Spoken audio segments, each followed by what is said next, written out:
Oh, good evening, good afternoon, wherever you are. The Bottom Line Sports Show here. You know what? He's eating some pretzels. Bobby's going. He's got Phife Dawg's got his hat on. Knicks fans are back. They back. They back. Back to being mediocrity. Yeah, beating mediocre. That's what I'm. Back to being mediocre. That's right. We're gonna get into it, but more than ever, great to be back on the show. And Phife is back in the building. Great to get his thoughts and opinions on the NBA Finals. As believe it or not, the pivotal Game 5 is right around the corner. And Phife, you got your Knicks hat on. You feel good? A little something. This is one of my favorite hats anyway because of the old school logo. You know, less is more, so that's why I rock it. That's good. Phife, we're going to definitely get your thoughts and opinions on everything associated with the Knicks hiring Derek Fisher. We're also going to be talking to former Golden State Warrior guard, Flintstone himself, the Michigan State alum who was a part of that 2000, I believe it was 2000 national championship team with the Michigan State Spartans. Charles Bell will be joining us. We'll also be talking to legal analyst Doug Ellis to get the latest on everything that's transpired with the whole Donald Sterling stuff that's going on. We'll also talk to actor comedian Maronzio Vance as to get his thoughts on just, again, Kevin Love making his comments, Derek Fisher, so many things that's already getting in motion for the upcoming NBA offseason and free agency right around the corner. But Phife yesterday, Game 3, unbelievable shooting exhibition put on by the San Antonio Spurs. Spurs making that 19 of their first 21 shots. Was that an indication that Phife, you just look at it and say that was just their night? Not necessarily. I mean, because, you know, basketball is a game of rhythm and streaks. You know what I mean? So I thought Miami would at least make a run. But I was convinced that it was San Antonio's quarter, I think it was. Yeah. Yeah, because Miami did make a little run, got it at least 7, 8 points, something like that, and then San Antonio just took off again. But it was all about Kawhi Leonard. Yeah. Kawhi Leonard had a big game. But you know what the thing that I thought was really interesting is that when you have a big lead like that, it clearly showed that Miami expended a lot of energy getting that lead down to under double figures.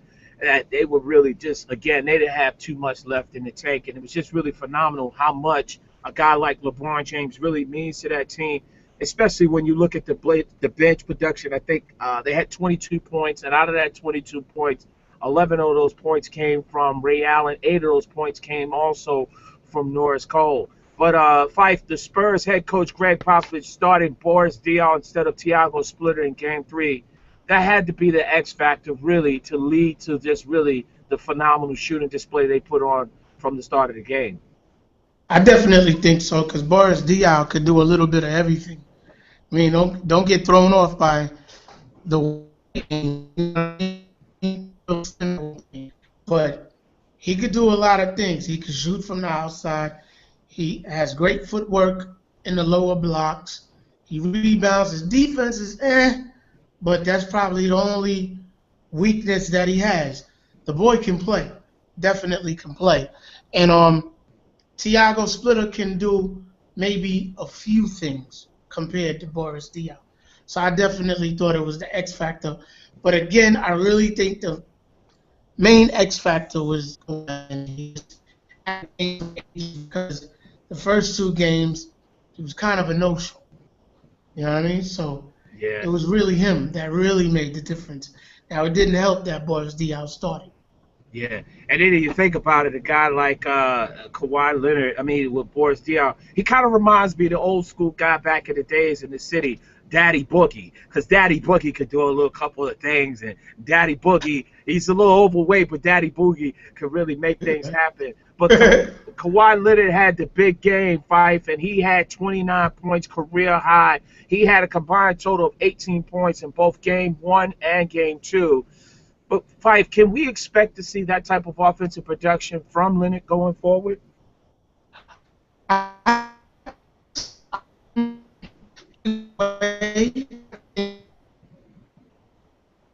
Is his defense, which he did last night as well. I mean, like I said on the show last week, he's not as big as LeBron, but his arms and so forth, and he's like a gnat on defense. It could bother LeBron to a certain extent. I mean, LeBron had like 7 turnovers last night. Now, I don't think we'll see that again. You know what I mean? Mm-hmm. But at the same time, it could go either way. If Kawhi pays attention to his defense, the offense is going to come, like transition baskets, things of that nature. So I think he just needs to play the way he played last night, not necessarily from a scoring. 18-1, that's a good game for Kawhi. Yeah, you're right about that here on the Bottom Line Sports Show. Phife Dawg, Gerald Brown, upcoming Charlie Bell, Doug Ellis, Maronzio, Vance. It's really interesting that you said that, because a guy like, Kawhi Leonard, and really what makes San Antonio, if you will, so successful is they play a really team-oriented game, make an extra pass, and not really one guy try to really stand out above the rest. Mario Chalmers on the flip side of this for the Miami Heat fight, he's been ineffective, really saddled with game one with a lot of foul trouble, really hasn't been able to get going at all in this series. How much has this hurt this Heat starting lineup? Oh, it's hurt them at least 99.9%. Then again, I'll give it 90 because I didn't expect LeBron to have 7 turnovers. And I expected game 2 neither. You know what I mean? So, or was it game 1? Yeah, game 1. Yeah, I didn't expect him to cramp up neither, but despite him having a history of that. But going back to Chalmers, he just hasn't been found. I didn't even realize he was starting. That's how bad he. You know what I'm saying? And he's much better than that. He's definitely much better than that. I know D-Wade and Bosh and LeBron have moments where they're barking on him and things of that nature, but they know in the clutch he normally comes through. He just hasn't been there for these first 3 games. So if Miami expects to win this series, he definitely has to come and play. I don't care if it's defense alone. He has to do something. Yeah. And then on top of that, I mean, it happens to be a free agent year for him next year. We're going to put you on the bench, Phife. You're on the bench with Spoelstra. You're one of the assistant coaches. What changes would you make to that starting lineup for the Miami Heat, or would you just leave it alone? I think I would substitute. Well, let me think. Yeah, I would substitute Chalmers with Norris Cole. Because Norris Cole, he's not Tony Parker, but he's quick enough. He plays decent enough defense to keep up. And then you have he'll be with Ginobili or one of those guys, then LeBron, Danny Green, or whoever they put LeBron on, C. Bosh on Duncan, and then, so forth and so on. I think I'd start Norris Cole right now. Yeah. I mean, if you look at but I'd wait till the first few minutes of the first quarter to see what Mario does. Yeah, because he's getting balked on right now. Yeah, you got to get something from that bench because, even a guy like Rashard Lewis going into that starting lineup, it's clearly affected that Miami Heat bench because guys like Shane Battier, obsolete. Greg Oden, I mean, either he's hurt a lot more than we have been told, but it's just really unfortunate. You just really see how depleted this bench is. And when you see a situation like this bench, in this situation with the Miami Heat bench compared to San Antonio's bench, where they can go about 11 or 12 guys deep, does that really show how much a guy like LeBron James means to the Miami Heat? Definitely. Like I said last week, this is the one year where I felt like he had to do entirely too much. Because, We're resting D Wade. You know what I mean? C-Bosh, he has his moments where he doesn't show up out of the lineup. You know what I mean? He wasn't out of the lineup as well. You know what I mean? This year, LeBron had to do it every and anything he could possibly do in order for them to be where they are right now. So with D Wade being healthy, C Bosh, everybody has to come together as that collective unit and just ball out. Take it one game at a time and just go hard. Because he's had to do it all. Yeah. And if he's having a bad game like game one or the end of game one when he cramped, and then last night when he had the turnovers or whatever, they're not going to win. Yeah. Can't make mistakes against the Spurs. They've been playing together for too long.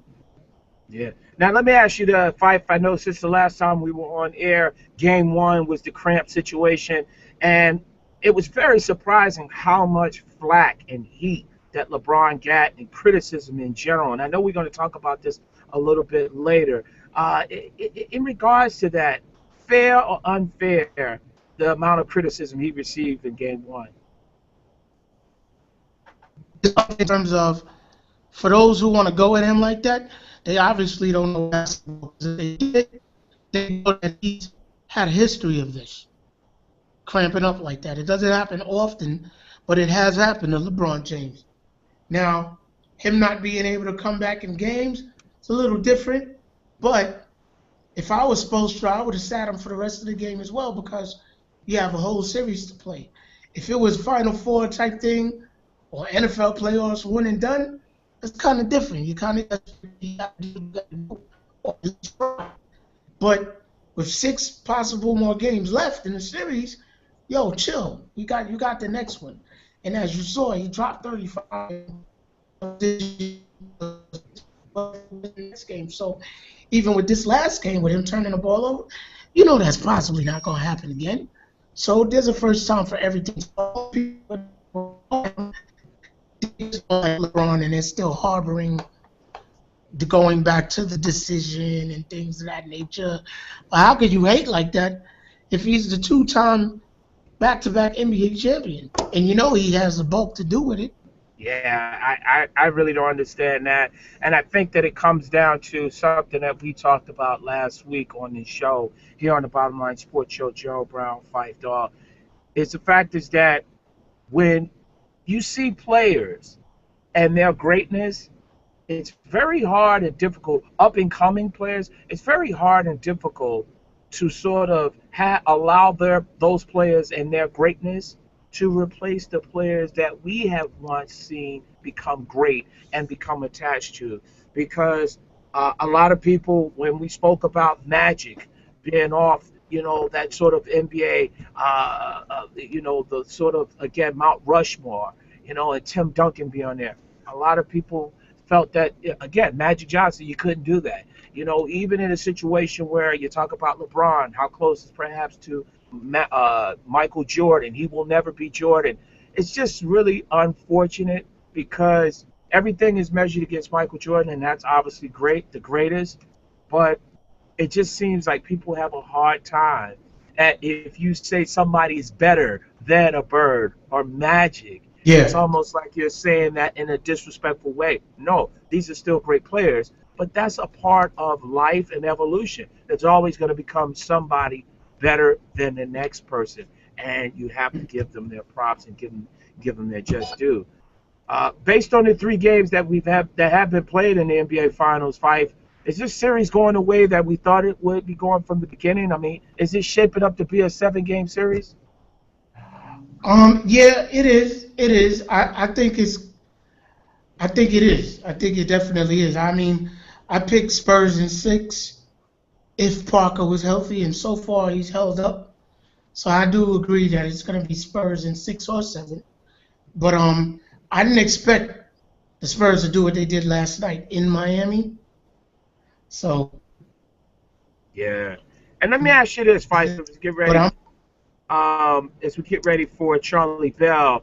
In regards to this year, the setup is not the 2-3-2 normal format, but regular 2-2-1-1. Do you think that really is going to play a factor and a role into just, again, going forward this series? Because you would have had the 3 games that Miami had in Miami, starting with yesterday's game and playing the 3. And thus, if Miami obviously lost yesterday, you would have had to win at least 6 and 7 on the road, as opposed to now you still have an opportunity to still have that home, at least one more home game outside of tomorrow's. Honestly, I do think it makes a big difference because now that Miami lost last night, they're gonna have to win at least 2 games in a row, 3 games in a row. The, so it was 2 in San Antonio, 2 in Miami, 1 in San Antonio, back in Miami, back in San Antonio. I think it does make a difference, being that San Antonio really um, owned Miami last night. So Yeah. we'll see what happens, but they have most definitely. Yeah. Let's go to the guest lines right here, gentlemen. Again, it's always a great pleasure and an honor to have him on and really provide some insight. Former NBA player, he's a national champion. Flintstone himself, Mr. Charlie Bell. What's going on, boss? Charlie Bell, what's going on, man? How you doing?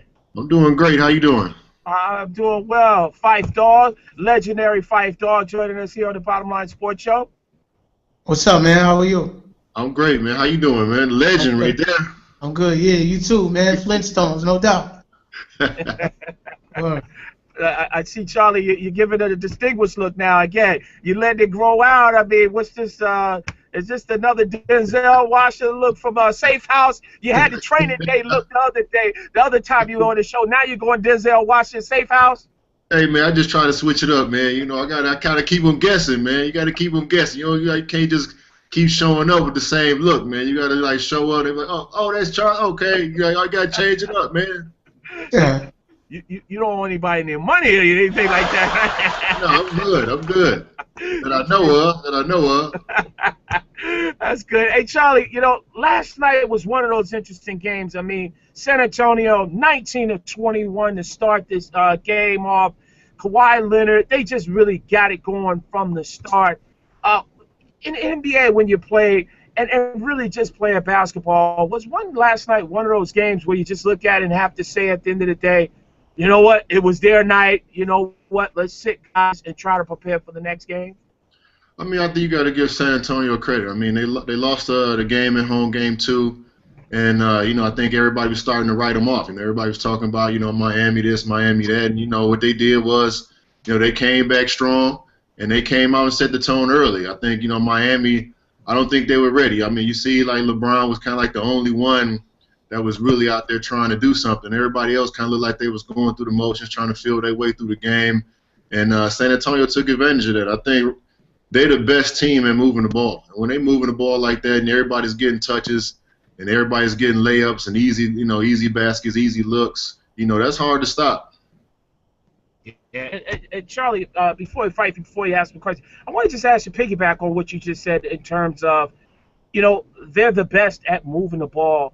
If you will, from your experience in playing against them, you know, is that just really an offensive philosophy? Like, how do they come together and understand that? Because it just seems like you would think guys would be in a situation, number one, you would overpass the ball. You would have guys that would be selfish at times, but yet time and time again, day in and day out, you never see that in the history of the San Antonio Spurs, especially a franchise. If you go back to the early stages of when they were winning championships, they really wasn't known as a sort of, again, always a big, a pass-heavy team, but really the offense efficiency is unbelievable. I mean, you got to give credit to, you know, Popovich. I think, you know, he's probably, you know, he's debatable, probably the best, you know, coach ever. I mean, you know, people can say Phil Jackson, but Phil, you know, he had Jordan and Kobe. But you look at Popovich and the teams he's had. I mean, he just had, you know, solid players, and, you know, guys come into that system and they buy into it. You know, and he doesn't care, you know, who you are. If you're not moving the ball, you're not playing, you know, the way that he wants you to play, you know, he's going to cuss you out. And I think that's what a lot of guys respect. Because, I mean, you see him, you know, go at Tony Parker. You see him go at Tim Duncan. And when you see the coach going at the stars like that, you know, you respect him a lot more and you know that he's not just picking on me because I'm the ninth man on the team, I'm the eighth man. He goes at the number one and the number two guy. So everybody buys into that system, and that's if you want to win, you want to play the right way, and you want to be get some playing time. You got to do what he says. Yeah, it's just I mean, I think it was big. I mean, putting Boris Diaw in the starting lineup, and taking Thiago Splitter. I think like I said, I knew he was going to do something, especially after the loss. That gave him a little bit more offensive power, and you saw that in the first half, scoring 71 points. Yeah, it was unbelievable. Definitely unbelievable. Yep. Charlie, with Rashard Lewis inserted into the starting lineup, the Miami Heat bench produced 22 points, most of that coming from Ray Allen and Norris Cole. Can the Heat win the championship by getting that bench production from those? I mean, definitely not. I think they need more guys to step up. I think right now Mario Chalmers is struggling, and they got other guys on their bench that's gonna have to step up. I mean Haslam, and they got to do something because San Antonio's coming at you with 9, 10 guys, and that's gonna wear you down as the series and as the games go come down to it. If it come down to 6, 7 games. LeBron only has so much left not left in the time. He's a great player, but it's going to start to wear on him a little bit. So they need other guys to step up. And because we see with San Antonio, when they come with the bench players, it doesn't stop. The ball movement keeps going. Patty Mills is probably playing some of the best basketball on the team right now. I mean, they got guys that's coming in and stepping up. And, right now, I think they're the best team in basketball. True that. They're definitely showing it here on the Bottom Line Sports Show. Charlie Bell, Phife Dawg, Gerald Brown, upcoming Maronzio, Vance, Doug Ellis here on the Bottom Line Sports Show. Charlie, last night LeBron had 7 turnovers to go along with his 22 points, 7 assists, and 5 rebounds. And clearly, like Phife mentioned in regards to the lack of overall bench production that they have gotten outside of Ray Allen and Norris Cole, does it really just clearly show that LeBron has to play well, not only offensively, but defensively in order for the Heat to win? I mean, he's the best player in basketball. He's the best, the greatest, best athlete, the best basketball player in the NBA right now. And, he's hard to stop one-on-one. But, the thing is when, he's not getting any help, I think he starts to press a little bit because, he wants to win. He wants to do a lot for his team. And when nobody else is really stepping up, it kind of puts more pressure on him. The San Antonio Spurs, they can kind of, compress it a little bit, make it a little tougher for him to get to the basket because other guys are struggling. So, he just needs guys to step up. And, he's not going to have games like that, often. He's going to probably come back, and bounce back in Game 4 and have a great game. And, this is going to be a long series. Yeah, you're right about that. He's just been phenomenal. Last year, the Spurs was in the same position of 2-1. Would you say the next game would be a must-win for them? I don't think so. I think, they got home court advantage still. If they, it was especially winning Game 3, back in Miami, they got their home court back. So, if they lose, they still got 2 of the next 3 games, at home. Mm-hmm. But, I definitely, I think, it'd be better, for them, to try to, get this Game 4. I think, they can win every game to me. I think, 9 times out of 10, I think the best team usually wins. And I think they're a better team. I think, last year, I hate to say it, but, if it wasn't for, the offensive rebound and, Ray Allen's 3, they'd be the champs, So, they're definitely a good team. But, like the ball didn't bounce their way last year. And I think they got a chip on their shoulder this year. I think, they really, want to win a championship. Tim Duncan, them guys ain't getting any younger. This is their time. Mm-hmm. It's funny you mentioned that, Charlie, because what I was just telling Phife in regards to going back to the Western Conference Finals. Not only you see the fact is that this San Antonio Spurs team was able to get over the hump against a Oklahoma City Thunder team that's had their number, but going back to the last time they met in the Western Conference Finals when Spurs were up 2-0, and then they ended up losing that series, and from that standpoint, the Thunder have had their number, but really battle tested to be able to get over that hump, get past the Thunder, and now you're back into a situation where 2-1. You was in the same situation last year. I thought it was very interesting in the move that you mentioned in regards to Popovich inserting Diaw into that starting lineup. Better ball movement without and taking out Thiago Splitter, sacrificing the size. I think it really lends to really the psychological advantage that the Spurs have to really feeling about themselves moving forward. I mean, like you said, I mean, like taking them off the line. I mean, they get a little smaller, but at the same time, you know, I think it puts more pressure on Miami's defense. You know, they can't. You know, sometimes you got that weak link on offense. You got, you know, that you can rest a guy, and that guy can help a little bit more. But now it's like all five of Miami's defense on defense. You know, all five guys, you know, got to be alert and ready to react because, you know, the way they're moving that ball, and they got, you know, five guys, you know, out there who can, you know, put the ball in the hole. And I mean, Leonard is probably like, he had a great game yesterday. I mean, if he keeps that up, and if, you know, Danny Green, them guys keep stepping up, man, they're going to be tough to beat. Yeah. I got a bone to pick with you, Charlie. I got a bone to pick with you. Man, what kind of bone you got, man? Chicken bone? Yeah, no. It might be a little personal, but I got one. I didn't get a chance to tell you, Phife. So during the course of this past weekend, we put out this question that I reached out to Charlie Pell and Mateen Cleaves, you know, and talking to both of them in regards to Tim Duncan, his place in regards to perhaps replacing Bird and Magic as one of the all-time greats. And in the midst of doing that, I had completely forgotten that it escaped me that he is a Michigan State alum. And Charlie and Mateen really fought to the bitter end in regards to, again, supporting Magic Johnson, their fellow Spartan. But, again, Charlie, do you want to elaborate on that based upon what we're seeing from a guy like Tim Duncan, especially, Charlie, if he's able to get that 5th championship? That has to say a lot, Charlie.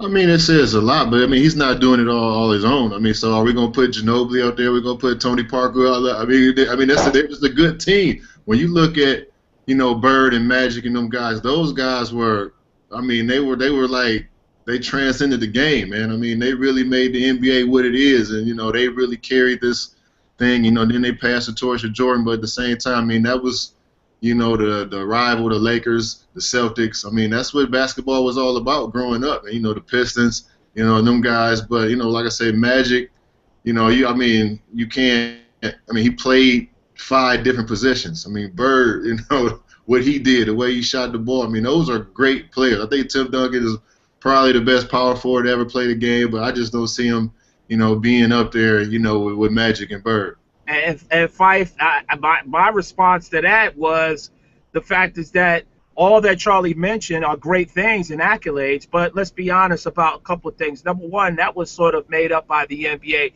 in terms of the Lakers and the Celtics playing each other. They all had dominating teams. They had great supporting cast. No disrespect to Bird nor Magic. No. I mean, they both had great team. I mean, but they were the faces. But that was media driven, and then on top of that, it's not media driven. It was. But Charlie, I mean, they had to do it on the court. That means you just ain't go get. You can't just be pretty and they go get a lot of media attention. You got to be able to go out there and produce. Charlie, they had talent around them. Magic didn't play. They produced, but they were the leaders. They never played defense. They didn't play both ends of the court. Magic did not guard no point guards, Charlie. Listen. You try to tell me Tim Duncan is a defensive stopper? I mean, he's a great player, but he's not a defensive stopper. And he's played longer than Matt, and he played longer than Bird. He has 2 more rings than Bird if he gets this one. Listen. Even when he had the knee injury, he still averaged the double-double. Listen, I'll replace Bird with Tim Duncan right now, especially if he wins the championship this time. That'll be 5 titles. Yes. To Larry's 3. Correct. Magic has 5. Okay. Magic had to retire. We all know why. Okay. Bird had to retire. He had a bad back. Right. Okay. True. But he has 3 titles. Come on, Phife. Come on, Phife. I thought you was gonna be on point. You're on point, Phife. I'm not replacing Tim Duncan. I'm not replacing Magic with Tim Duncan just yet. That's not happening. Maybe Bird. Oh my goodness! That's the thing that I've been arguing about is that when we look at these great players, It's such a hard thing. It's sort of like a disrespect. Like everybody is sitting up here saying that LeBron right now is not better than Magic and Bird. And I'm saying you have to see this. If you know basketball, yes, he is better than Magic and Bird. I don't agree with that neither for the simple fact that. Oh, come. Hold on. Let me tell you why. Okay. LeBron is a better athlete. He's brolic, the whole 9 yards. Okay. See that? Much tougher. Say that again. Much tougher. The NBA back then was much tougher. Of course he'll be able to run up and down the floor like it's nothing. I'm not taking anything away from LeBron. If the rules were the same as when it was back then, maybe I could agree with you. But I'm not going to take it. It's hard to compare because times are different. You know, back then, with the technology, different shoes, guys are doing different workouts, man. You tell me one guy back in the NBA back in the day that was cut up and strong like LeBron. Nobody. They was all out there looking flabby. You know what I'm saying? Only Karl Malone. Only Karl Malone. Right, only Karl Malone. Everybody else is like, man, they don't work out like they did. You know what I'm saying? Let's think if Magic had the technology that guys got today, how great he would have been. But Phife, Charlie, here on the Bottom of My Sports Show, Charlie Bell, Phife Dawg, Gerald Brown. All that I'm saying is they ain't had like the nice insoles, man. They had the Converse on, man. All I'm saying is errors. Each error. They got biscuits on their feet, man. They out there still getting buckets. That's the evolution. Biscuits, man. And y'all sit back and y'all act like Magic played and Bird played with Little Sisters of the Poor. They went to the 1 year as synonymous, and that sums it all up.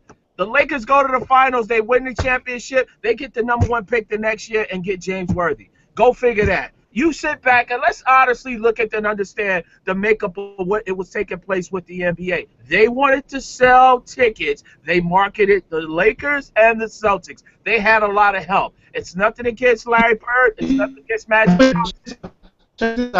Okay, so the Lakers had a big three with Magic, Kareem, Worthy, right? And Cooper and Michael Cooper. Hold on, let me finish. All those guys. Let me finish, though. Go ahead. Let me finish. That's the difference from the NBA back then to now. They had benches you could count on with Rambis, Cooper, Michael Thompson, Norm Nixon before that. Byron Scott was starting. You could count on Bob McAdoo. You know what I'm saying? Now in the league, you can only play like 8 deep. Who can you count on the Miami Beach bench other than Ray? Norris Cole is coming to his own. Who else? Rashard Lewis came out of nowhere the other night. Keep it real. You could count on San Antonio's bench a little bit. I think both of y'all in your heart, you don't want to let Magic go and understand Magic is the greatest. Let me tell you something. He's a great player. I ain't letting him go. I know you're not. I ain't letting him go. And that's the problem right there. See, that's the problem. See, I know you. I'm not saying he's a better player than LeBron, but as far as the point guard position, I'm not taking him off Mount Rushmore to Tim Duncan just yet. I'm not doing that. Listen, I don't think Magic could guard me. Okay, that's that. And he'll admit as much. Man, come on. He'll admit as much. Come on, man. What you drinking over there? You think? Come on, Gerald. Man, Magic couldn't stop you, man. Come on, man. Magic didn't guard no point guard. You wanted to park by yourself, man. I'm just saying, man. It's just one of those things where LeBron gets so much, and I mean Tim Duncan again. What he has been able to accomplish and what they're on the cusp of doing, I think is unbelievable. Here on the Bottom Line Sports Show, Charlie Bell, Phife Dawg, Gerald Brown. Go ahead, Phife. Oh, damn. Yeah, I got so emotional and stuff. I got so emotional and stuff like that, trying to argue my case. Yeah, I lost where I was at, okay? Regardless if the Heat win or lose, after this season, I could have answered that. What's that? I couldn't hear the question. Yeah, you faded out a little, Phife. I don't know. Oh, my bad. A little connection a little. Go ahead. Regardless if the Heat win or lose, is this current team built to win championships after this season? I mean, definitely. I think anytime you got LeBron, you got a chance to win the NBA title. It's just, what kind of pieces they can put around them. I mean, everybody's starting to kind of say D Wade is on a decline, but I mean, he's still got some left in the tank.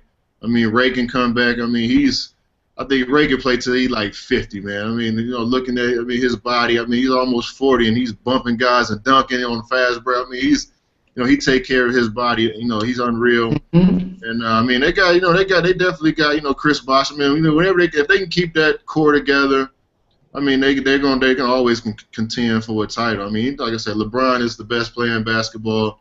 You can put him on any team and it's a contender. Mm-hmm.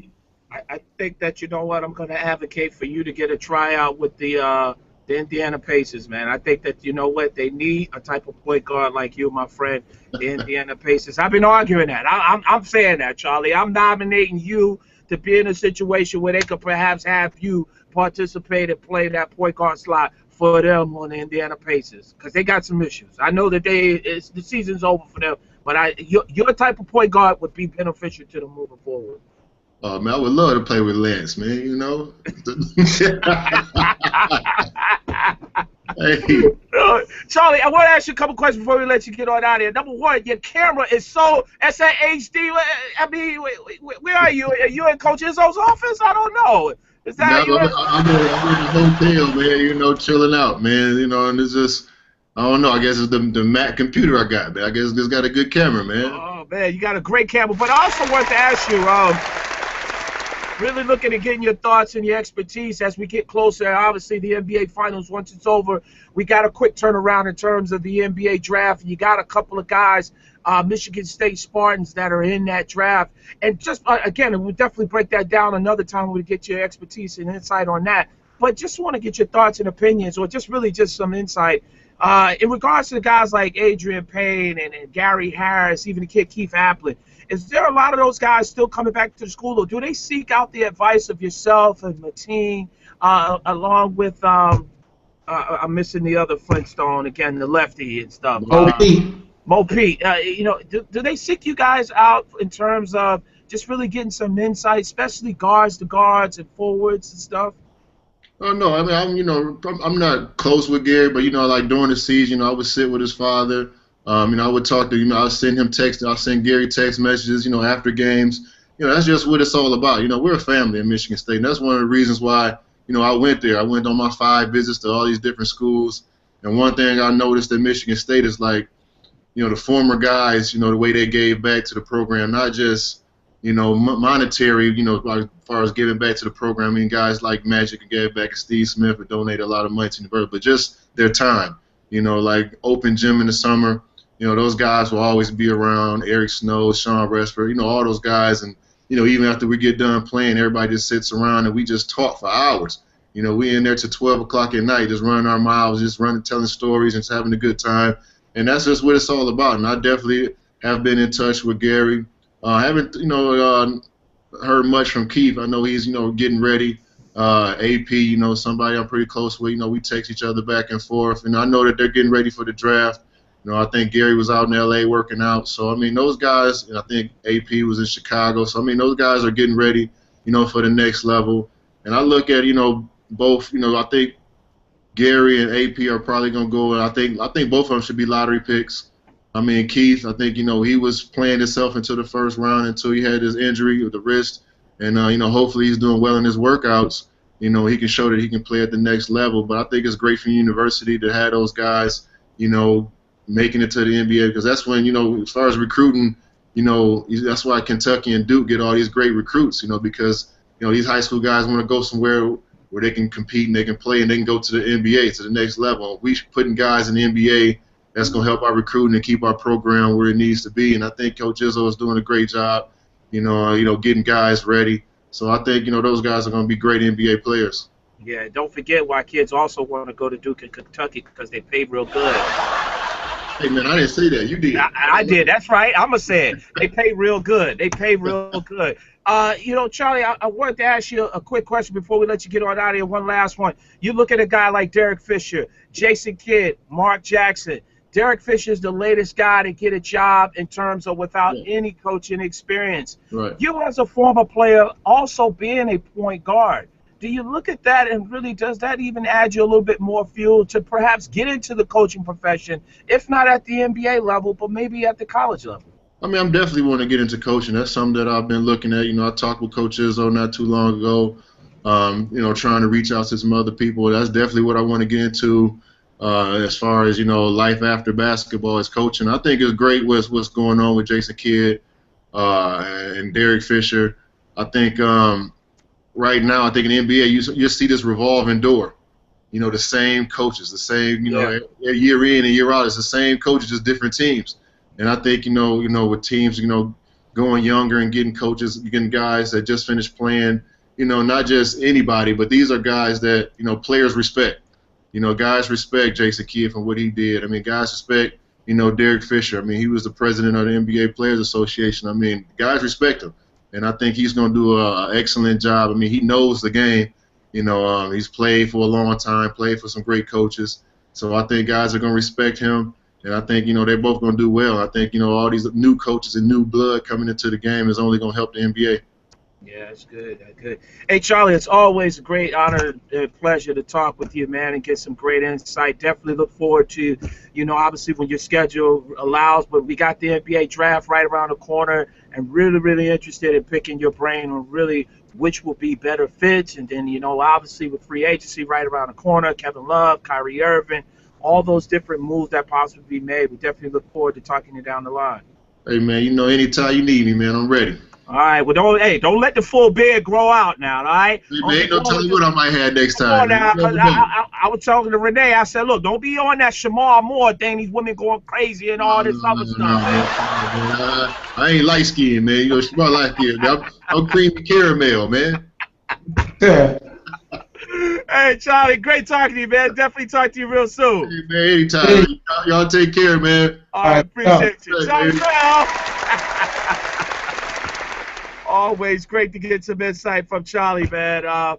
Really interested to talk to him. So another thing that's been an interesting topic, Phife, Donald Sterling. I mean, Phife, once again, the Donald Sterling saga continues to play out. I think the latest information is that a July trial to decide the Donald Sterling sale will take place. Phife, just as a whole, how much has this really taken away from the NBA playoffs as a whole? I think it took away a lot. I think the timing couldn't be any worse. And the guy just needs to go away. Like, he's delusional. He's in denial. His wife said he may have Alzheimer's or dementia. Like, he got something because he's been talking crazy. You know what I mean? But you're going to get a bunch of money when you sell the team. Why not just go away? You know what I mean? I just think that when you have money like that, it's really difficult to, you know, really concede defeat. And I think that's the way he's looking at it in terms of maybe, you know, feeling like, hey, he didn't do anything wrong and just really in the confines of his home that he had this conversation taped moving forward. But it's really unfortunate because I think it's really taken away from the playoffs because it seems like 1 minute you get a break, you move forward, and yet you're still having this thing continue to come back and forth, back and forth. Now Sterling is also planning to sue the NBA for $1 billion for being forced to sell his team after private conversations we all know became public. If this is not cleared up, Phife, and the sale of the team is not completed, obviously it's not going to be done before July 1st, as we just heard about, that just mentioned about this whole notion about the trial. How much could this hurt the Clippers from being able to sign free agents and get better this free agency period? It's definitely going to hurt because being that his conversation got out there like that, I can't really see too many people that's going to want to play for him. Chris Paul, DeAndre, JJ Redick was even pissed off. Yeah. You know what I mean? So I think it's really and truly going to hurt. Yeah. I can't really see nobody wanting to play for him. Like, they love the city of L.A. They'll probably try to go to the Lakers, if anything. It's definitely going to be one of those days. And even moving forward, if you look at the whole setup, whenever this is settled and former Microsoft CEO Charles Palmer, who made the $2 billion investment, is named the official owner will it be a must that the team changes its name? Can they stay the Los Angeles Clippers even though if they get new ownership? I think they can, being that they're staying in LA, staying in Staples. You know what I mean? Now, unless they were moving the team elsewhere, then I think you should want to change. Staying in LA. Yeah. Let's our next guest is up. Great gentleman that provides a lot of insight and again legal analyst extraordinaire. It gives us the 4-1. It's always a pleasure to talk to him. And now we see him. Mr. Doug Ellis joins us. Gentlemen. Doug, how you doing? Gerald Brown, Phife Dawg. How's everything going, Doug? Hey, going pretty good, Gerald. How's it going with you guys? I can't complain. Everything's good. Can't complain at all. Doug, we were just talking about the latest whole situation with Donald Sterling, and we'll ask you, with the latest decision to not approve the selling of the team, now it's actually in a situation where it's going in court, and they'll have a decision, I think, July 1st. Well, actually, they're going to go to court in July. How strong of a case will he have in the court of law, Doug? Well, really, Gerald, I really don't think Sterling has a strong case at all. In terms of his action against the NBA, if the NBA ownership agreement to which Sterling agreed when he became an owner of an NBA team, if that agreement is construed to have been violated by Donald Sterling vis-a-vis the conduct that he engaged in that's detrimental to the league by, essentially insulting the main product of the NBA, which are the black players, he's then violated the league agreement. And by having done so, the league is then privileged to discipline Donald Sterling. And I think that discipline could include banishment and stripping him of his ownership of the team. And I think if that is indeed how, and which I believe it to have been how it has been construed by the commissioner, that Donald Sterling engaged in conduct that was detrimental to the league by making the comments that he made, then certainly the NBA can discipline him. Really interesting. Move forward then.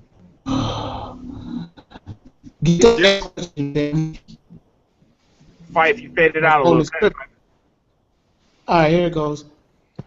His wife, Shelley Sterling, and her lawyers are seeking an emergency order from a California probate court. Why is this necessary when she had signed documents authorizing her to handle the sale of the team? Well, I think it's being done because now that Donald Sterling has basically reneged on the position he initially stated that he would not oppose the sale. Under the terms of the Sterling Trust, if Donald Sterling is found to be incompetent by 2 qualified physicians, then he can be removed as a trustee of the Sterling Trust, which controls the LA Clippers and all the other real estate holdings and other business interests of the Sterlings. And I think Shelley Stewart went into court to get essentially a declaratory judgment saying that Donald Sterling is incompetent and incapacitated, and therefore he can't serve as a trustee and should be removed. And therefore, if once he's removed, then she can go forward with the sale to Balmer. So I think what Shelley Sterling is doing is basically taking a preemptive step to remove Donald Sterling and neutralize any claim that he has to affect the sale of the LA Clippers. Mm-hmm. Because, clearly if the man is incompetent and under the terms of the agreement, which says that if, look, you got, 2 psychiatrists or 2 qualified physicians. In fact, I think 3 doctors have opined that Sterling is incapacitated and unable to act as a trustee for this complex family trust that they have. Then I think Shelley Sterling is smart to have gone into probate court and seeking to have a judge declare him incompetent, and then she can act unrestrained on the behalf and in the best interest of the trust. Right. Legal analyst Doug Ellis joining us here on the Bottom Line Sports Show. Gerald Brown, Phife Dawg. Doug, how much did Donald Sterling's statement released on Tuesday really going and really making an argument in the case in terms of his privacy, his right to privacy becoming public?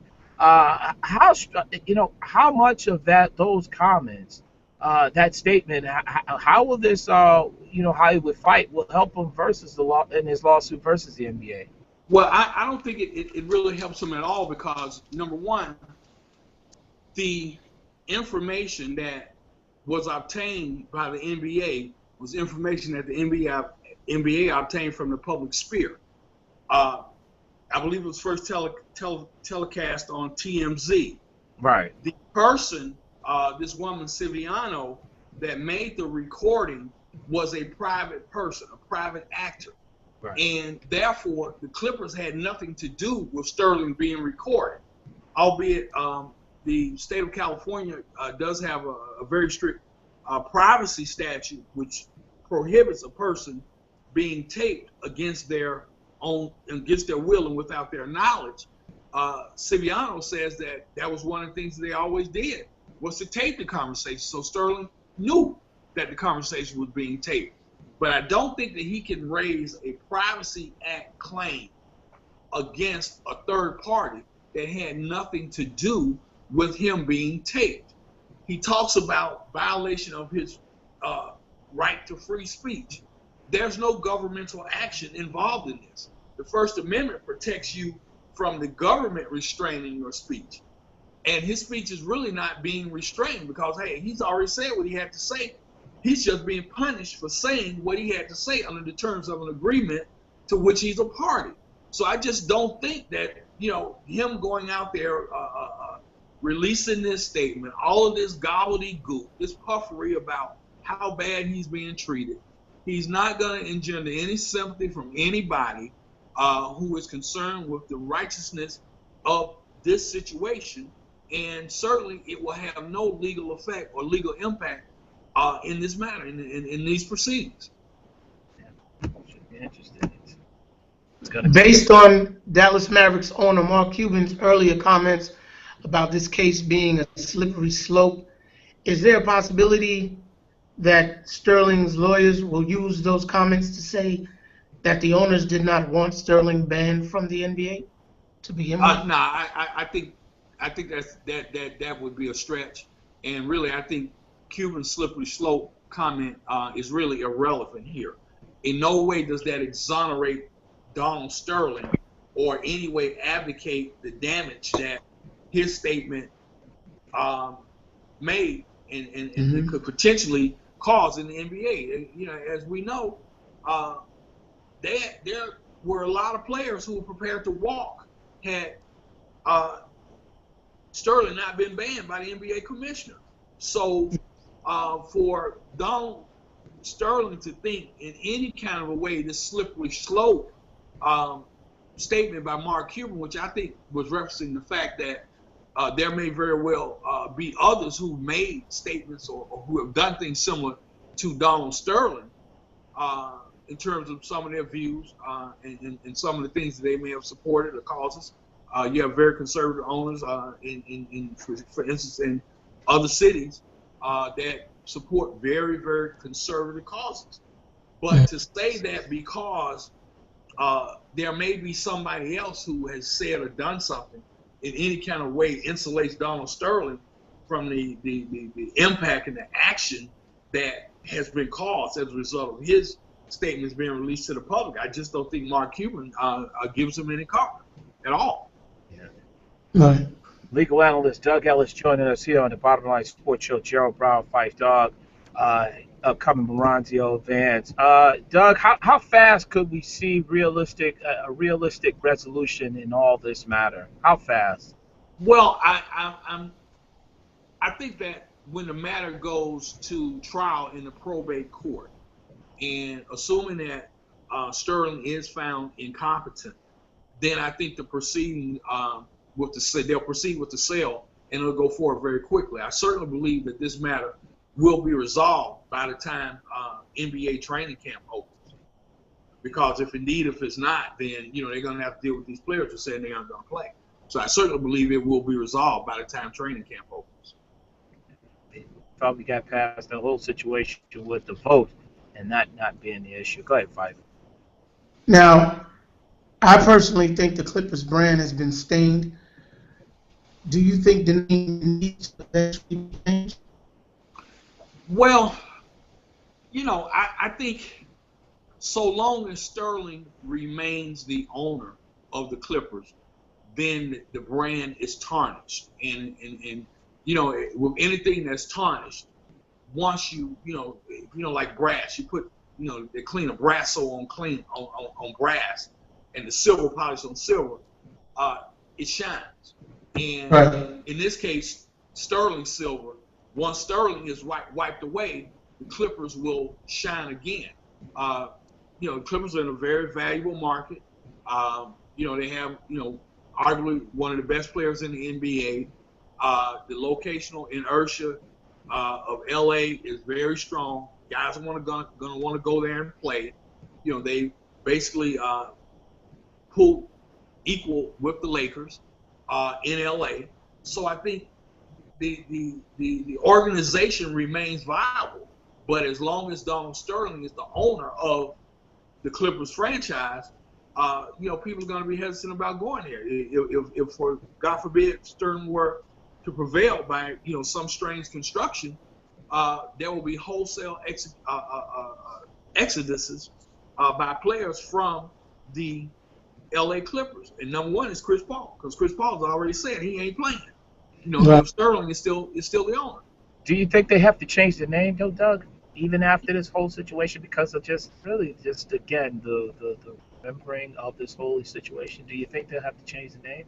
Nah, I don't think so. What, you want to go back to being the Condors? Isn't that what they were down in San Diego?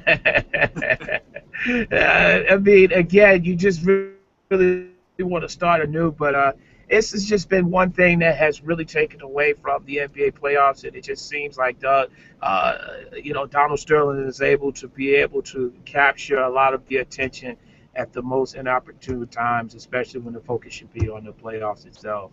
And Gerald, and that's the thing that the NBA, I think, strengthens the NBA's hand in terms of enforcement of its agreement, because what Donald Sterling is doing, he is engaging in a pattern of conduct that is detrimental to the league.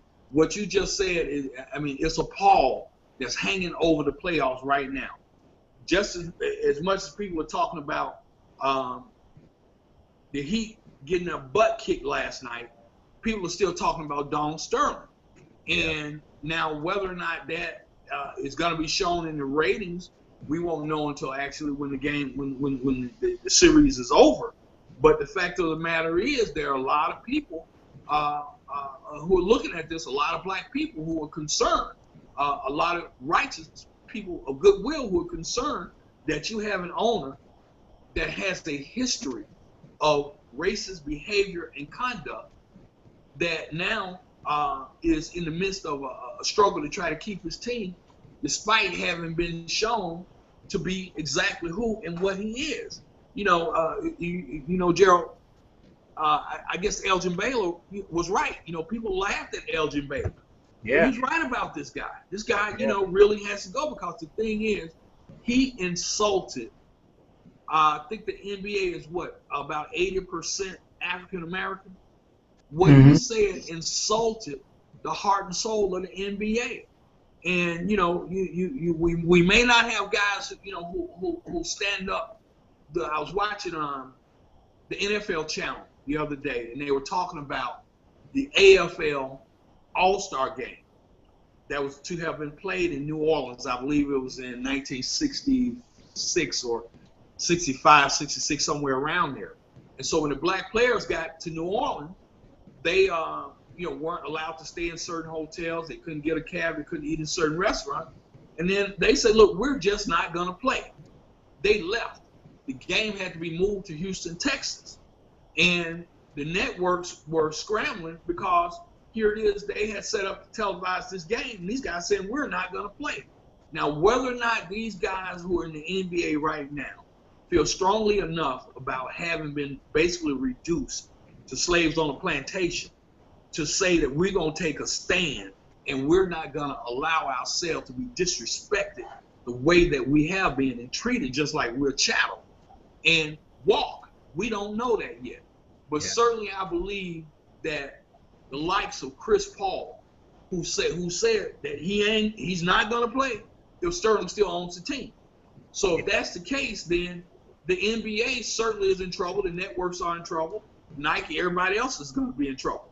They're going to lose money. And what's more important? Money. This issue really isn't about, in my opinion. Yeah, it's one of those situations there. I think we lost Doug. Doug, you still there? I think we lost Doug right there. It was a great point he was making in terms of the whole situation. If Doug is coming back in terms of that, I want to ask Doug before we got out of there in regards to that, before we let him go, if it was a situation that perhaps the next situation that's on the horizon would be the Washington Redskins and just the name itself and dealing with that whole matter. So that was one of the things. Here on the Bottom Line Sports Show, Phife, I want to move forward. Derek Fisher, your head coach, 26th head coach in the New York Knickerbockers history. Good move or bad move, the Knicks hiring Derek Fisher as the newest head coach? I think it's a good move, being that no matter who is hired, whether it be Byron Scott, Jeff Van Gundy, Lionel Hollins, whoever, we weren't going nowhere this upcoming season. Not with that roster we have. And at the same time, we don't even know if Carmelo's coming back or what's going to happen. So it's going to be another long season for the Knicks. So, I mean, why not give them a shot? You know what I mean? People know what to do, right? Yeah. Yeah. Hey, Doug is back with us. Just to really put a cap on the show, on the segment, Doug. Real quickly, 30 seconds or less. We had lost you, and I wanted to really just finish up before we move forward. In regards to the next big thing that now we'll have this situation play out with a guy like Donald Sterling. Is Dan Snyder and the Washington Redskins situation the next thing that's on the horizon? And how long do you think it would take? 30 seconds or less, Doug. Yeah, it's definitely. I'm in Washington now, and the local sentiment is turning against Dan Snyder. I don't think it won't be long. I don't think it'll be this season, but I'll certainly say within the next season or two, it will take place. The Redskins' name will be changed. Yeah, that's definitely something that we definitely going to be looking forward to talking to you about with in regards to that whole situation. Hey, Doug, great insight. Appreciate it, man. I definitely look forward to talking to you real soon again as we follow the trials and tribulations associated in the NBA, in the world of sports from a legal standpoint. Okay, Gerald, thanks a lot, man, and I'll see you guys again soon. All right, always a pleasure. Doug Ellis, great insight in the whole situation with Donald Sterling. Gives you a great perspective from a legal standpoint. So, again, jumping back to what we were talking about, Derek Fisher, 5 years, $25 million. Was this a sign of desperation, Phife? Because let's be honest. Mark Jackson got 6 years. I think he got 4 years, $8 million. We saw Steve Kerr get 5 years, $25 million. Surprising. Was this a sense of desperation by the New York Knickerbockers to give a guy that hasn't coached at any level 5 years, $25 million? I think so. I think it was a sign of desperation on Phil Jackson's part, being that he wanted one of his pupils and one of his pupils alone. So he was going to make sure he did whatever it took to make that happen. In 5 years, $25 million? I would have took it if I was Derek Fisher myself. Yeah. I mean, Derek Fisher wasn't going to turn it down. He wasn't going to turn it down. Now, Phife, in regards to Carmelo Anthony, I mean, again, it's been talked now lately. The newest news is that the Miami Heat will look to go after Carmelo Anthony and add him to the equation and sort of really develop the big four. How do you think the move with Derek Fisher will affect Carmelo coming back to the Knicks? Gut feeling. Gut feeling, I think he's out of here. And it has nothing to do with Derek Fisher. It's just, you take a look at that roster, And he's going to see that he still has no help other than hopefully Tim Hardaway Jr. growing as a player. Everything else, I mean, you got to hope Tyson Chandler is injury-free. You look at Raymond Felton, what he's going through, I'd be out. Yeah. How patient will Knicks fans be in order to allow this team to rebuild under Phil Jackson's watch? Phife, it's New York City, Phife. You lived here, Phife. You know how it is. Come on, Phife. It's been 70-something. It's been since 1974, Phife. Come on, Phife. It's hurting. How long? How long? I think Spike and Woody Allen will be fans regardless. Right. And I think I'll be a fan regardless too, but this is definitely gut-wrenching, heartbreaking. It's ridiculous. This is the Mecca. And we continue to just make – I don't think we're going to do well until James Dolan does a Donald Sterling and gives up the team. Really? Not a Donald Sterling as far as say something crazy, but just sell a team. Because he don't know what he doing. Straight up and down, flat out. Well, let me ask you this, Phife. Would you allow yourself as a Knicks fan, the diehard Knicks fan you are, will you allow yourself to even think, even possibly entertain, once again, the notion that Phil Jackson is there, LeBron James could be coming? Would you allow yourself to be even think of that? Because I got two instances. I want to ask you that, number one, in regards to the whole thought process that you were down this road a few years back where you get all the salary cap space. You don't have to wait that long, Phife, because next season, you're going to have a lot of salary cap space. Will you allow yourself to possibly even entertain the thought and the notion that perhaps, just maybe this time around, King James will come to New York? I doubt it. I could see Kevin Durant coming before him, and that's because of the relationship he's had the past 2 seasons with D. Fish. You see what I'm saying? But, man, I'd be happy if LeBron came to New York. But I wanted Chris Paul. I've wanted a bunch of players, and it didn't happen. So I'm used to being disappointed. But I can't really see LeBron coming to New York. Not everybody could play in New York, fam. Yeah, I mean, you're right. Let me ask you this. LeBron coming to New York, would that be just as big as when the Knicks won the lottery and selected Patrick Ewing? Yes, absolutely. Be just as big, right? Kevin Durant and LeBron, it would be as big. How about if Carmelo's still in the fold? Right. Yes. How about a Kevin Durant, Kyrie Irving? Because you think about it, Kyrie wants to get out of there. Now you're talking my language. Kyrie Irving wants to get out of there. And I know that personally, through some sources close to him, Kyrie wants to get out of there. He longs to be back in New York. And you can have a situation where Kyrie, and then as you said before, it was so interesting and telling, it's when Derek Fisher says it's going to take probably 2 to 3 years to really get everything turned around. Well, it just so happens that Kevin Durant's deal is up in 3 years. Could you envision perhaps a Kevin Durant, Kyrie Irving, or whatever you think about it? Because remember, Ewing hardly had any help until, he had help with Oakley on one side of the ball. Right. And he had help when Mark Jackson got drafted on the other side of the ball. But it just never seemed to come together. It's been a circus ever since Grunfeld left. You know what I'm saying? Donnie Walsh came through, did a couple of miracles, but then they couldn't afford him. He had some health issues, so he left. And then they go and get Bargnani. Come on, man. Yeah. Like, that just knocked us back to Dave DeBusschere coming over from Detroit, and he was very helpful. But you know what? I want to ask you this though.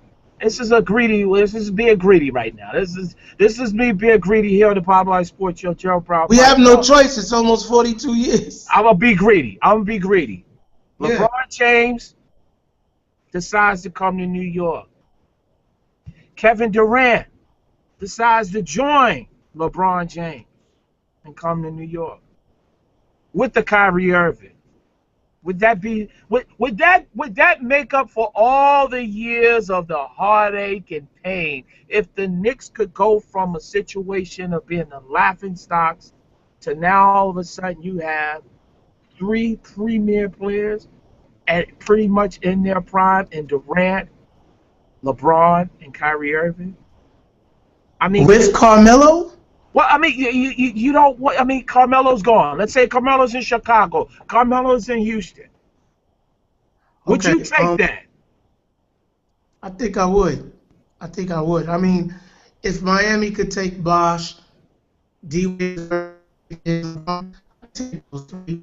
But if they don't win that first go-round, they'll never hit the end of it. Never. And normally I would say there ain't enough basketballs for all 3 of them.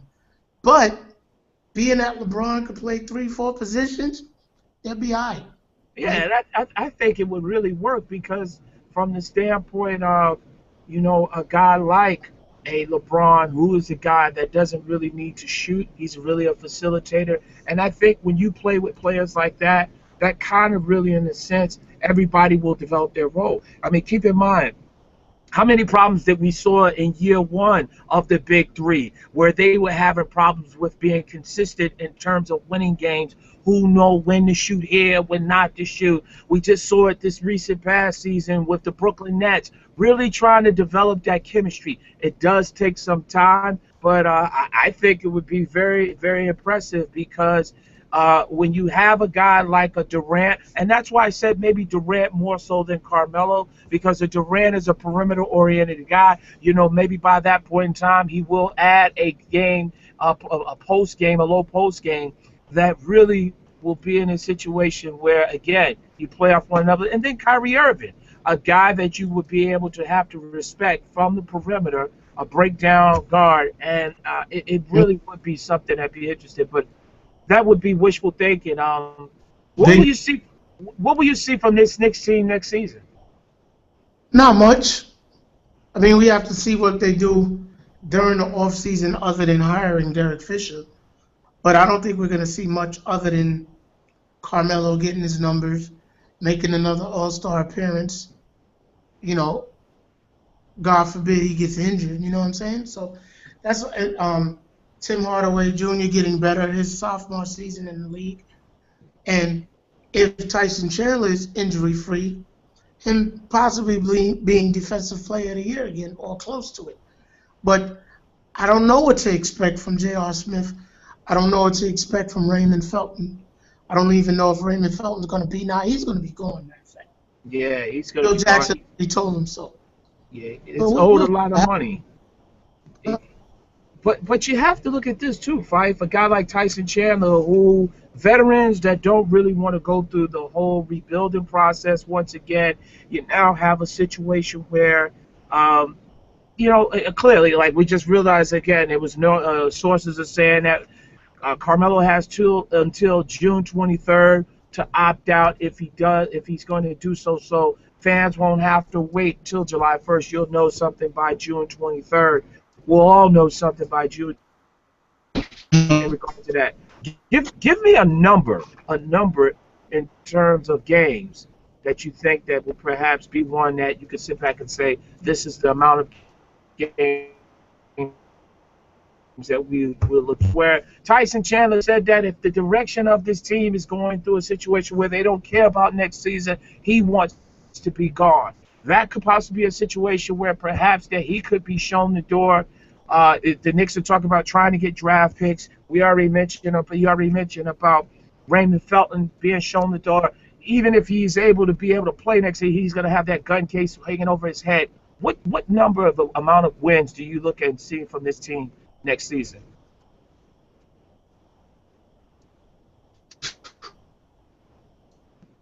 I say 35 wins. 35 wins. Yeah. Now maybe that'll change depending on who they bring in to play point guard. Yeah, that will be really interesting. But it's always Pablo Prigioni there,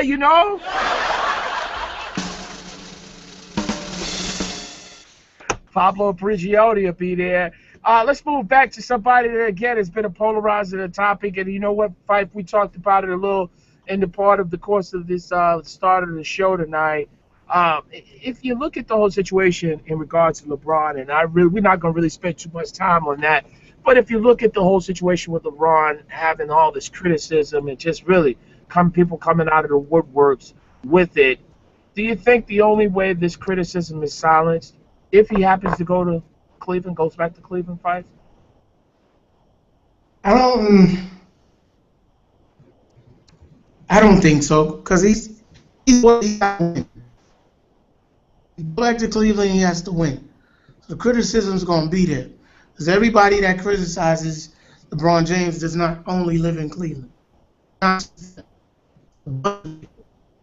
criticize LeBron James. So even if he did go back, he has to win. You know, what's the sense of going back if you don't win? Me personally, I'm not leaving Miami to go back to Cleveland. Well, why, Phife? Let me ask you that, because I know you mentioned it. I think you had mentioned that before. Why wouldn't you go back? Look at Dwayne Wade and what you're seeing right now. Phife, this team is going to be in a situation where you're LeBron James. You're not taking no more discounts. You can't afford to take any more discounts because of the impact you have on the franchise, what you are asked and expected to do. You deserve max money. Chris Bosh, again, everybody plays off of you. What are the guarantees? And granted, Pat Riley's track record is unbelievable. It's impeccable. I understand that. But Phife, at some point, you got to get out before it gets bad. And do you want to be in a situation right now, if you look at the landscape of this franchise, it's going to be some changes made, especially if they lose. If they win, it's going to be really hard-pressed to see if this team could do the 4P. But Phife, you got to look at it and possibly say you got to look for greener pasture. I agree, but I don't know if Cleveland is that greener pasture. Deion Waiters is probably going to get traded. You know what I mean? Who's that? That Bennett kid hasn't shown me anything yet. You know what I mean? So would you really leave the weather in Miami to go back to the frigid cold? I mean, he might want to do it because that's where he's from, or Akron, or what have you. But come on, man. Now, if Cleveland is giving buku bucks, like out of the wazoo, then I'd have to think about it. But at the same time, you remember what he was talking, what he was saying? I wouldn't want to play for that dude. But He's now, just as bad as Don Sterling without being racist. Well, you know what? It's like a breakup of a bad relationship. You Right. go through things are said that you don't mean. It's out of emotion and feelings. And little known fact, there were plans to build a casino in downtown Cleveland. And now you're talking about you have a desperate situation where owner's going to pretty much give you whatever you want. You're out in the Bay Area, right, Phife? How about a situation where imagine you having LeBron, Stephen Curry, and maybe a Klay Thompson? I mean, That'd be dope. I mean, yeah, he said he could go wherever he want, but the criticism, I think, would remain if he did. Only way I say the criticism doesn't stop is if he doesn't go back. If he goes back to Cleveland, the criticism is done. The criticism stops. But if he goes to a place like New York, Golden State, I don't know. I think there's very few places where you think about it, but it's just anything. How about the whole notion of Phife, Carmelo and LeBron in Miami with Bosh and Wade? What are your thoughts on that? I don't even want to hear that. To be honest, man, I'd vomit on the whole situation. Seriously, I can't even cope with the thought of that. But, you know, you just don't do what you got to do. But I wouldn't, if I was LeBron, I wouldn't go back to Cleveland unless they really had a squad. Right. Get over that hump. Right. Makes no sense. He might as well retire. What everybody's saying. He just won 2 titles in a row, cramped up, drop 35 the next night. Who cares about the criticism? Do your thing. Yeah. Would a guy like, well, I mean, obviously, Miami doesn't have the trade, perhaps. Kevin Love. Kevin Love came out today on ESPN Nation and basically said that, you know what, it's really burning at him and really eats at him that he has not been in a situation in 6 years in the NBA, hasn't gotten out in the NBA playoffs. Phife, if you look at that team on paper, that team did take a step back. Ricky Rubio wasn't. Dealt with injuries. Corey Brewer, really, again, Corey Brewer and Budinger. This team should have been a lot better than what they were last season. But do you have a right in regards to Kevin Love? Does he have a right, Phife, in your opinion, to really, in a sense, almost really be forcing his way out of Minnesota, saying that I wish the best for both parties. We can work this out, but I want to play I want to be in the playoffs. He does. Because Minnesota's track record, I mean, they made the Western Conference Finals in 2003. So, yeah, they're not, it's not a good look for him. He needs to be out of there. Plus, I'm sure he hates the weather. Yeah, that true, that too. But I think in anything, when you're an elite player and you're playing and stuff, and now you're having a situation where you're seeing all your comrades and people, your contemporaries, really being in a situation where they're playing for the playoffs and playing for championships, it definitely has to eat at him. But Phife, if you look at the situation with him, a lot of people criticize LeBron James when he kind of basically decided to leave Cleveland. You look at a Minnesota team, they're 40-42. Really, again, a struggle last year in terms of what they were able to do in terms of being in games, but more importantly, being able to sustain and put teams away. This team wasn't that bad. 40-42, finished like 10th place in terms of that. They scored 106 points, gave up about 104. This team is not far away. Should Kevin Love be held to the same level of criticism that LeBron has in terms of leaving? No,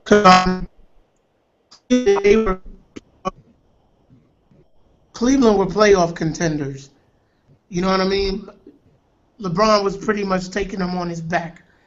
They made the playoffs almost every year outside of his rookie and maybe his second year. Mm-hmm. But they were always there. Minnesota has never been there. I can't compare Kevin Love to be the player that LeBron is, obviously, but he's a beast in his own right. I don't think he would deserve that criticism, even though Minnesota probably would be. That's how fans are. If you're a diehard fan, that's how you're going to be. But I don't think they should hold him to that. I don't think it would be fair at all. Why not be out? Yeah. It should and be. He's a vet of a coach. He's a vet. I mean, I think it's just going to be really interesting because now he's going to force his way out. And I think even with his comments today, Minnesota is forced into a corner, and they have to be really, really, really foolish not to try to make a deal in regards to letting him go and trading him and getting something in return. We saw this happen with LeBron James. We saw this happen with Dwight Howard. I'm hoping that Minnesota is smart available moving forward. Speaking about moving forward, Howard needs to be criticized. He needs to Why is that though? Because he's a crybaby. He's a crybaby. In terms of staying in LA, Phife? In terms of staying in LA? The whole Van Gundy thing, then the LA thing, at least he didn't say much when he went to Houston. Because there's no reason why Houston goes and is there. He should have complained about winning. Yeah, I agree with you in terms of the Orlando thing. Like when he had the opportunity to opt out, he opted back in. I thought that was a terrible mistake on his part. Again, the way he handled stuff, I totally agree with you on that. In terms of the LA, look, Phife, I would have been out of there. I think anybody would have been out of there because it was atrocious. what you expect in terms of Kobe Bryant. And I think that as much as people want to sit up here and lead themselves and try to believe that Kobe's going to be able to attract all these great free agents, Dwight Howard showed something. Because, number one, you're going to have to understand that Kobe in his mind still is the alpha dog, if you will, the head honcho. He's being paid that way, but again, at some point, he's going to have to turn the page. At this point in his career, he doesn't want to do that. And But I don't blame did he him. not?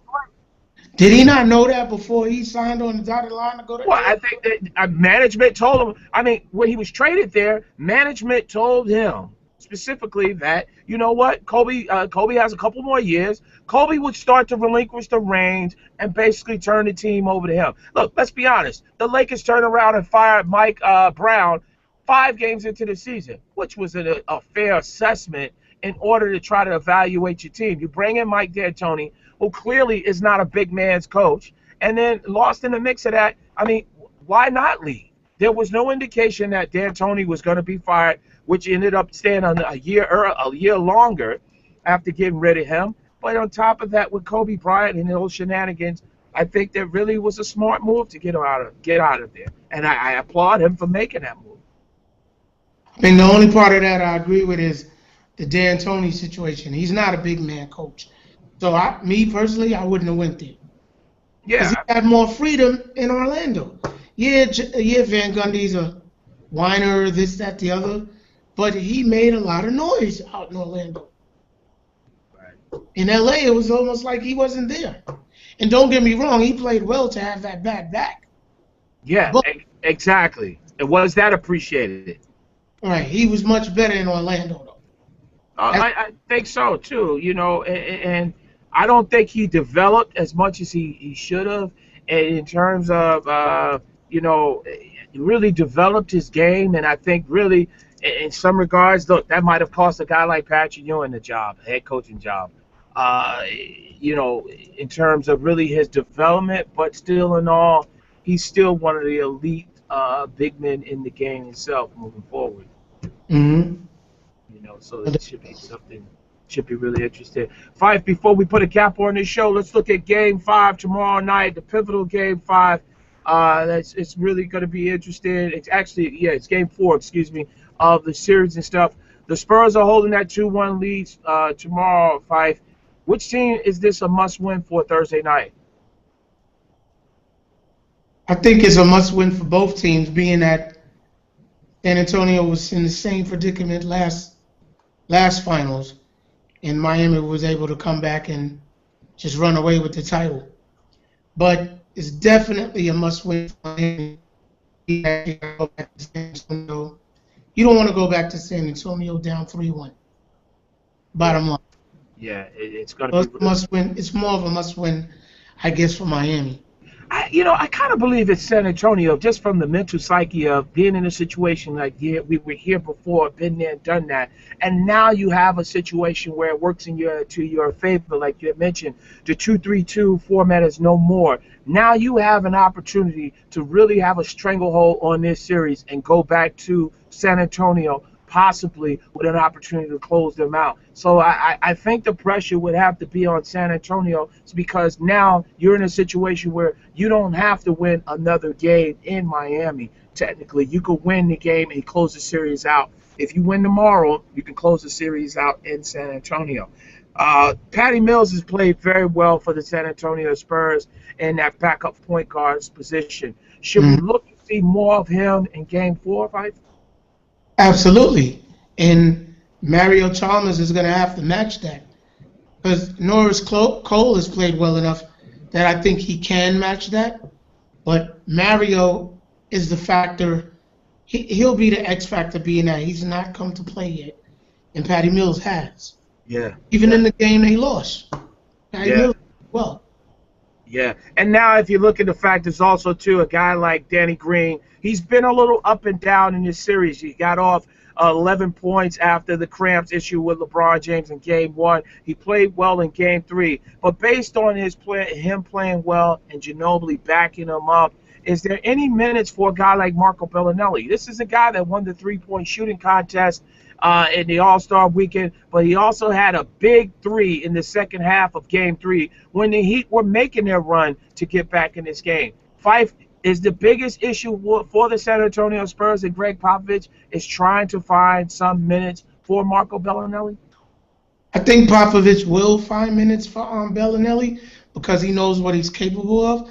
Even if he just puts him on the floor as a decoy, Spoelstra's not dumb. He knows what he's capable of as well. If you just put him on the floor as a decoy, it could cause so many problems for the Miami Heat. God forbid if he starts shooting and hitting shots. Yeah, it's going to be interesting. So, Phife, that brings us to the part of the shows before we get ready to wrap up. Phife, who wins Game 4? I'm going to go with Miami in Game 4. I'm going Miami. I'm going to have to say Miami. I can't see them losing 2 home games. Right, exactly. I can't see them. Their backs are against the wall right now. And if they lose the next game at home, they'll be pushed through the wall. You know what I'm saying? So they definitely have to bring their A game. Trust me when I tell you, Bosh, Spoelstra, Wade, and LeBron are having a long talk. They took Chalmers out to dinner tonight. And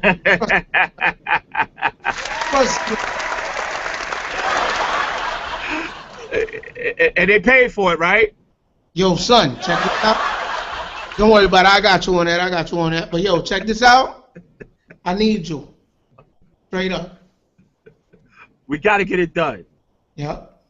We got to get it done.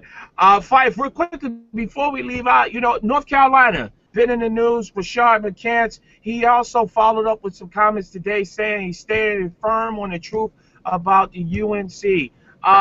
Again, for all that don't know, Rashard McCants, former University of North Carolina player, Tar Heel, talked about the paper classes that he was just giving grades to just show up, and really Roy Williams knew about this.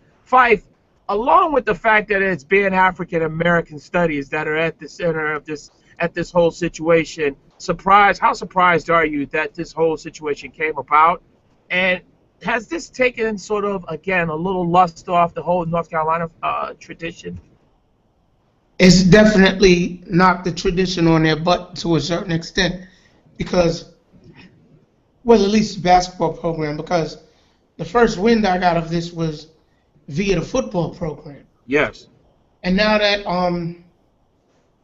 Rashard McCants comes out and says what he says, I'm trying to understand, why'd you wait so long? Are you looking for attention because you won a title there in 05, but then your career didn't really pan out? The guy averaged like 9-10 points with Sacramento and Minnesota. So are you mad? Are you vexed? Why are you snitching? I don't know what to think. You know what I'm saying? But he always bounced to the beat of his own drum. You know what I'm saying? So I don't want to believe him because I'm such a Tar Heel fanatic. But so many schools go through this. Why should North Carolina be exempt? You know what I'm saying? But the truth will come to the light. I have to salute you, my brother, because, again, you're a realist, even though you're fair. Because I just thought for one moment that some way, somehow, there would be this indication and understanding that not all these colleges and these teams cheat.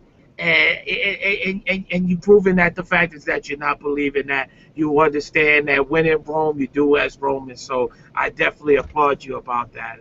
And I'm disappointed that it happened to my favorite college team, you know what I mean? But, Kentucky went through this, something similar right before Pitino went over there and took over. You know what I mean? When the star player was Mills, what's his first name? Chris Mills. They went through it, but they got back on their feet. UNLV with Sweet Pea Daniels and all those guys when they were there, and they were just dominant. So, it happens. Yeah, and it's funny because the 6 degrees of separation, the guy that was accused in that whole situation, here on the Bottom Line Sports Show, Phife Dawg, Gerald Brown, the person that was accused in that whole situation, Dwayne Casey, happens to be with the Chris Mills situation. He happens to be Toronto Raptors head coach, Dwayne Casey. So, really?